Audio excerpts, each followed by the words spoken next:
आप सभी साथियों का स्वागत है। आज हम लोग सक्षमता परीक्षा 5 में गणित से पूछे जाने वाले बेहद ही महत्वपूर्ण प्रश्नों को कवर करेंगे। आज हम लोग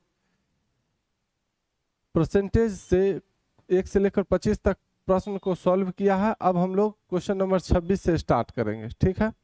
चलिए हम लोग शुरू करते हैं। 26वां सवाल कर रहा है कि नरेश की मासिक आय 300 रुपया, यानी वह महीना में 300 रुपया कमाता है। उसकी मासिक आय में 60 रुपया की वृद्धि की गई, तो उसकी आय में कितने प्रतिशत की वृद्धि हुई।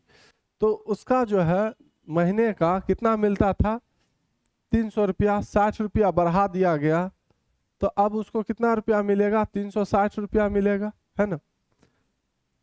तो 60 रुपया बढ़ा है तो ऊपर जाएगा। उसको मिलता कितना था, 300 रुपया। कितना परसेंट की वृद्धि हुआ, उसकी आय में कितने प्रतिशत की वृद्धि हुई। तो प्रतिशत निकालने के लिए क्या करते हैं, 100 से गुना करते हैं। ये से ये कट जाएगा, 3 दूना 6, ये 0, यानी 20% की वृद्धि हुई। कितना, 20%। ऑप्शन नंबर बी आपका सही जवाब हो जाएगा, है ना। इन साथियों को दिक्कत हो तो बताएंगे। आपका सही जवाब क्या हो जाएगा, 20%, ठीक है। चलिए नेक्स्ट क्वेश्चन देखा जाए। हाँ, किन्हीं को भी दिक्कत हो तो आप लोग जरूर बताएंगे। नेक्स्ट क्वेश्चन कमेंट में लिखिएगा। क्वेश्चन नंबर 27 ये रहा आपके सामने। कह रहा है कि एक आदमी अपनी मासिक आय का 84% खर्च करके 240 रुपया बचाता है। बताइए कि उसकी मासिक आय कितनी है।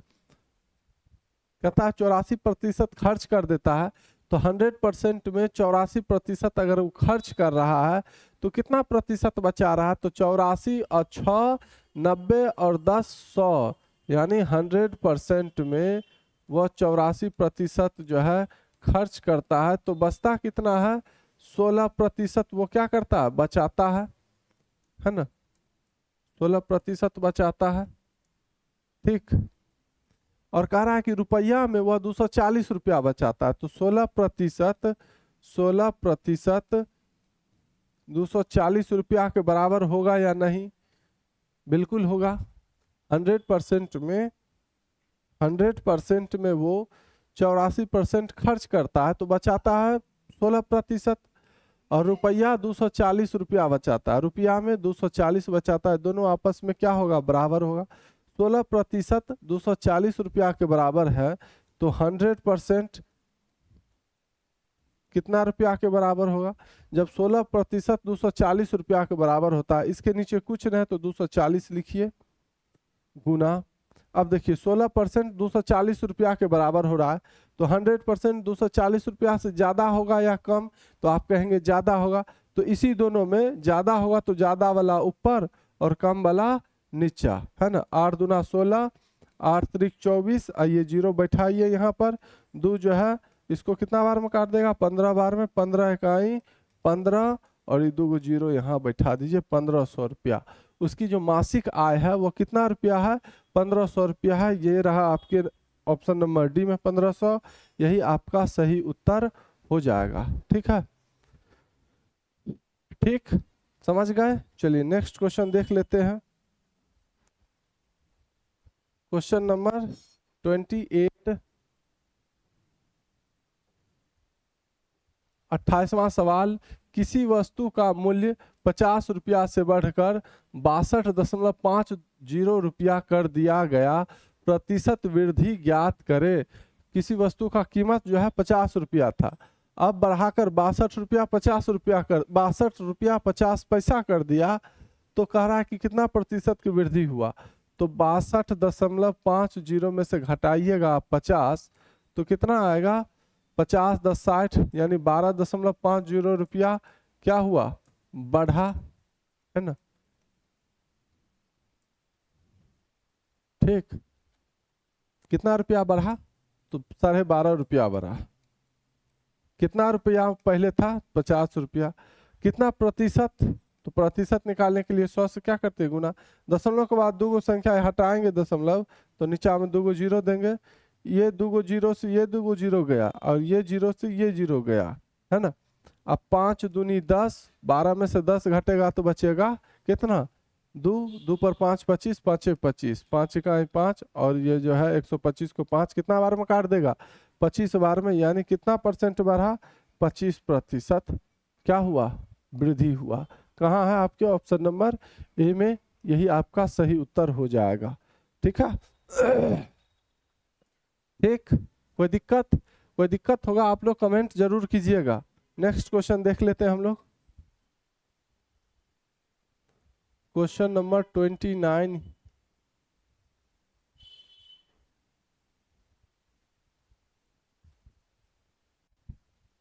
एक आदमी 20% छूट लेने के बाद एक घड़ी 28 रुपया में खरीदता है, तो घड़ी का वास्तविक मूल्य बताएं।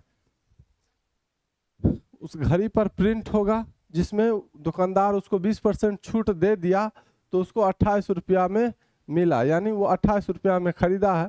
तो कह रहा है घड़ी का वास्तविक मूल्य क्या होगा। 20% छूट, 20% का मतलब सबसे पहले समझिए, 20% का मतलब 20/100, 20 इकाई 20, 20 5 100। 20% की छूट का मतलब 5 में से गया तो 4/5 है ना। वह उस घड़ी खरीदा कितना में, 2800 में खरीदा है ना। 20% छूट मिला है तब, तो उस घड़ी का वास्तविक मूल्य 2800 से ज्यादा होगा या कम, तो आप कहेंगे ज्यादा होगा। तो इसी दोनों में ज्यादा वाला ऊपर और कम वाला नीचा, 4 7 28, 00 और 7 5 35, 3500 रुपया। ऑप्शन नंबर डी, उस घड़ी का वास्तविक मूल्य कितना होगा, 3500 रुपया होगा। ठीक है, समझ गए। एक आदमी है जो 20% छूट लेने के बाद एक घड़ी 2800 रुपया में खरीदता है, तो उस घड़ी का वास्तविक मूल्य कितना होगा, 3500 रुपया होगा, है ना। 20% का मतलब हो गया 20/100, 20 इकाई 20, 20 5 100, 20% का छूट है ना, तो यानी 5 में से 1 घटाएंगे तो 4/5।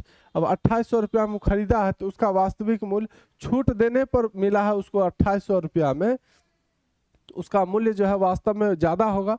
तो इसी में से जब ज्यादा होगा तो ज्यादा वाला को ऊपर और कम वाला को नीचा करेंगे, काट दीजिएगा। आपको काट के गुना करने के बाद आएगा 3500, जो कि आपके ऑप्शन नंबर डी में दिख ही रहा है ना। चलिए नेक्स्ट क्वेश्चन देख लेते हैं। अगला क्वेश्चन देखा जाए, क्वेश्चन नंबर 30 ये रहा आपके सामने। 30वां सवाल कर रहा है कि मोहन के पास 600 रुपया थे, उसने 15% पुस्तकों पर, 20% कपड़ों पर और 25% खाने पर व्यय किया, यानी खर्च किया। तो बताएं कि अब उसके पास कितना धन बचा। तो पहले 15% जो है पुस्तक पर, प्लस 20% जो है वह कपड़ा पर, और प्लस 25% जो है वह खाना पर क्या किया, खर्च किया। तो टोटल कितना खर्च किया, तो 25 और 20 45, 5 50 और 10 60% जो है वह क्या कर दिया, खर्च कर दिया, है ना। तो कह रहा है कि बताएं कि अब उसके पास कितना धन बचा। उसके पास था कितना, 600 रुपया। तो 600 का 60% कितना होगा, E00 C00 6 36, 360 रुपया क्या किया, 360 रुपया वह खर्च किया। क्या किया, खर्च किया, है ना। 60% खर्च मतलब 600 का 60% निकाल रहे हैं, ये है क्या, ये 60% वह खर्च किया है। तो कितना खर्च किया, तो वो खर्च किया 360 रुपया, है ना। हमसे पूछ क्या रहा है, तो बताया कि अब उसके पास कितना धन बचा। तो 600 में 360 घटाएंगे, है ना, तो 0, और 10 में से 6 गया तो 4, और 5 में से 3 गया तो 2। उसके पास 240 रुपया धन बचेगा। कितना बचेगा, 240। कहाँ है, आपके ऑप्शन नंबर ए में, यही आपका सही उत्तर हो जाएगा। ठीक है, कोई दिक्कत तो बताएंगे आप लोग, कोई भी तरह का दिक्कत होगा आप लोग बताइएगा। ठीक, चलिए नेक्स्ट क्वेश्चन देख लेते हैं। क्वेश्चन नंबर 31 कह रहा है कि किसी परीक्षा में एक छात्र 485 अंक प्राप्त कर 10 अंक से फेल हो गया, यानी, अच्छा चलिए पहले पढ़ लेते। यदि पास करने का प्रतिशत 33 हो तो परीक्षा का पूर्णांक क्या है। एक बच्चा है जो 485 अंक प्राप्त किया लेकिन 10 अंक से फेल हो गया, है ना। 485 अंक प्राप्त किया, 10 अंक से फेल हो गया, इसका मतलब उसको 10 नंबर और आ जाता, यानी 495 अंक आता, तो वह क्या होता, पास कर जाता, है ना। लेकिन और उसके बाद कहा है कि यदि पास करने का प्रतिशत 33 हो, यानी 495 अंक अगर वो लाएगा तो वो पास करेगा, और कह रहा है कि पास करने का प्रतिशत 33 हो, यानी 495 अंक जो है, 495 अंक कितना परसेंट के बराबर है, 33% के, क्योंकि वो कह रहा है कि पास करने का प्रतिशत 33 है ना। और कितना नंबर लाएगा तो 33% होगा, तो 495 अंक, क्योंकि वह लाया है 485, 10 नंबर से फेल किया, 10 नंबर और आता तो आ जाता उसको 495 और वो पास हो जाता। तो पास जो होता तो कितना प्रतिशत से पास होता, 33% से। तो 495 अंक 33% के बराबर होगा या नहीं, बिल्कुल होगा, यहाँ तक तो कोई दिक्कत है नहीं। जब 495 अंक 33% के बराबर है तो कितना अंक 100% के बराबर होगा, तो इसके नीचे कुछ नहीं, तो 495 ही लिखेंगे। जब 495 अंक 33% के बराबर हो रहा है तो कितना अंक 100% के बराबर होगा, तो 495 से ज्यादा अंक होगा, है ना। कोई भी अंक यहाँ पर होगा जो कि 495 से ज्यादा होगा तब ना 100% के बराबर होगा। सीधा सीधी समझिए, 495 रुपया में आपको 33 सेब मिलता है, तो कितना रुपया में 100 सेब मिलेगा, तो आप कहेंगे 495 रुपया से ज्यादा लगाएंगे तब 100 सेब मिलेगा, यही ना। तो ज्यादा अंक 100% के बराबर होगा, तो इसी दोनों में ज्यादा वाला ऊपर और कम वाला नीचा, ठीक है, यहां तक समझ गए। 33 इकाई 33, 7 और 9 16, 165, और 33 पंचे 5 या 15, 5 या 15 116, 33 पंचे, यानी 33 जो है 15 बार में 495 को क्या कर देगा, काट देगा, ठीक है। 495 में भाग लगाइए आप 33 से, 33 इकाई 33, 9 में से 3 गया 6, 4 में से 3 गया 1, ये 5, और 33 पंचे 165 होता है ना। तो 33 जो है 495 को 15 बार में काट देगा, 15 गुना 100 कितना होगा, 15 गुना 100 1500, ठीक है।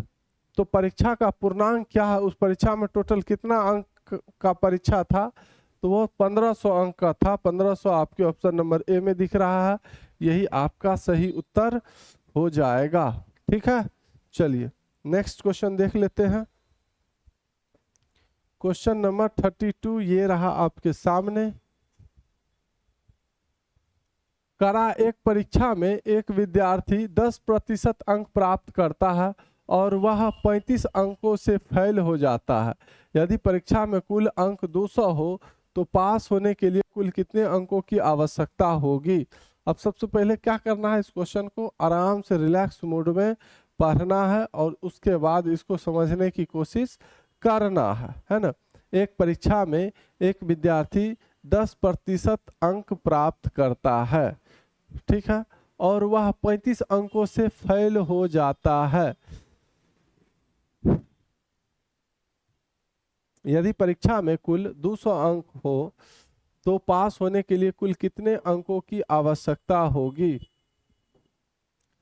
अच्छा,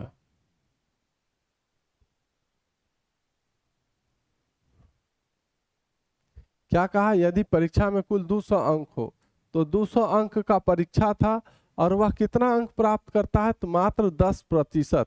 तो 200 का 10% कितना होगा, 10%, तो 100 दूना 200, 10 दूना 20, वह 20 अंक प्राप्त करता है। कितना अंक प्राप्त करता है, 20 अंक प्राप्त करता है, ठीक है। उसके बाद कह रहा है कि और वह 35 अंकों से फेल हो जाता है। वह 20 अंक लाया है, अब 35 नंबर से फेल हुआ है ना। तो इसका मतलब 20 में अगर 35 नंबर और जुड़ जाता तो 30 अब 20 50 5 55 अंक अगर वो लाता तो वो क्या होता, वो हो जाता पास, ठीक है। 55 अंक लाता तो वो हो जाता पास, ठीक। कह रहा है कि यदि परीक्षा में कुल 200 अंक हो तो पास होने के लिए कुल कितने अंकों की आवश्यकता होगी। तो कितने अंकों की आवश्यकता होगी, 55 अंकों की आवश्यकता होगी, है ना। ऑप्शन नंबर बी आपका सही जवाब हो जाएगा। ठीक है, कोई दिक्कत हो तो कमेंट जरूर कीजिएगा आप लोग। चलिए अगला सवाल देख लेते हैं। क्वेश्चन नंबर 33 ये रहा आपके सामने। कह रहा है कि 1994 में किसी विद्यालय में 250 लड़के थे। उस वर्ष 10% छात्र और बढ़ गए तो वर्तमान में छात्रों की कुल संख्या कितनी है। 1994 ईस्वी की बातें हो रही है ना। 1994 ईस्वी में किसी विद्यालय में 250 लड़का था, ठीक है। उस वर्ष 10% छात्र और बढ़ गए, है ना।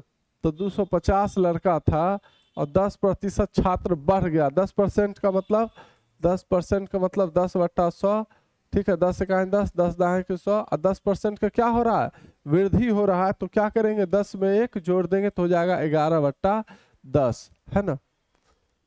तो उस वर्ष 10% छात्र और बढ़ गए तो वर्तमान में छात्रों की कुल संख्या कितनी है। तो 250 था, 10% बढ़ गया यानी 11/10। ये जीरो से ये जीरो कट गया, 11 × 5 = 55 का 5 हाथ में बचा 5, 11 दूनी 22 और 5 कितना हो गया, 22 × 5 = 27। 27 विद्यार्थी, है ना।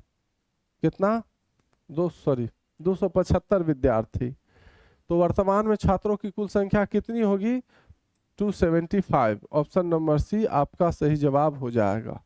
ठीक है, कोई दिक्कत हो तो बताएंगे आप लोग। 250 छात्र था और उसी वर्ष जो है 10% छात्र और बढ़ गया। तो यानी अब जैसे कि 250 छात्र है, 10% बढ़ गया तो 250 का 10% कितना होता है, ये जीरो से ये जीरो, ये जीरो से ये जीरो, यानी 25। 10% का मतलब 25 छात्र और बढ़ गया। तो 250 में 25 और जोड़ दीजिए तो हो जाएगा 275, है ना। 275। आप ऐसे भी इस तरह से भी सोच के बना सकते हैं, इस तरह से भी सोच के बना सकते हैं, है ना। चलिए नेक्स्ट क्वेश्चन देख लेते हैं। क्वेश्चन नंबर 34 ये रहा आपके सामने। करा एक व्यक्ति 4000 रुपया मासिक कमाता है, यानी महीना कमाता है, 80% खर्च करता है, तो उसकी मासिक बचत क्या है। 4000 रुपया वह कमाता है महीने में और 80% खर्च करता है। तो 80% खर्च करता है मतलब कितना खर्च करता है, 80% का मतलब 80/100। ये डबल जीरो से ये डबल जीरो कट जाएगा तो बच गया अपने पास 40 × 80, 1 0 1 0 2 0 और 8 चौके 32। तो वह 3200 रुपया क्या करता है, खर्च करता है। 3200 रुपया खर्च करता है ना। कितना खर्च करता है, 3200। कहता है कि उसकी मासिक बचत क्या, वो बचाता कितना है। तो 4000 में 3200 खर्च करता है, तो 3200 घटा देंगे तो बचेगा 800 रुपया। 800 रुपया वो बचत करता है। क्या करता है, 800 रुपया बचत करता है। 800 रुपया आपके ऑप्शन नंबर बी में है, यही आपका सही उत्तर हो जाएगा। ठीक है, चलिए नेक्स्ट क्वेश्चन देख लेते हैं। क्वेश्चन नंबर 35 ये रहा आपके सामने।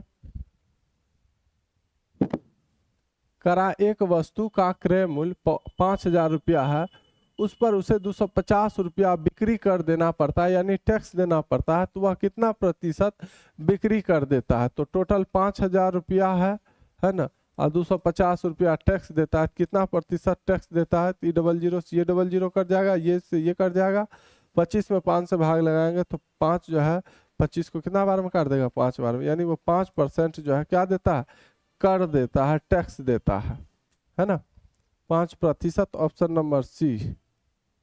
एक वस्तु का क्रय मूल्य 5000 रुपया, यानी वो 5000 रुपया खरीदता है और उस पर उसे 250 रुपया बिक्री कर देना पड़ता है ना। यानी 250 रुपया उसको टैक्स देना पड़ता है 5000 में। तो वह कितना प्रतिशत जो है बिक्री कर देता है, तो 5% जो है टैक्स जो है देता है। ठीक है, चलिए तो आज का सेशन यहीं पर समाप्त होता है। वीडियो अच्छा लगा हो तो लाइक कर दीजिएगा, और जो लोग PDF लेना चाहते हैं, चाहे वो फिजिकल के हों या 1 to 5 के हों या 6 to 8 के हों, तो आपको मात्र 100 रुपया ही लगेगा। आप जो है 80 92 43 0 290 इस नंबर पर कॉल करके बात कर सकते हैं। ठीक है, आपको पीडीएफ मिल जाएगा। जो लोग पीडीएफ पढ़ कर जाएंगे उनको कुछ अलग ही कॉन्फिडेंस मिलेगा और एग्जाम में तो प्रश्न टकराएंगे ही। ठीक, चलिए वीडियो अच्छा लगा तो लाइक कर दीजिएगा, अपने साथियों को शेयर कर दीजिएगा। फिर हम लोग मिलते हैं अगले वीडियो में। धन्यवाद।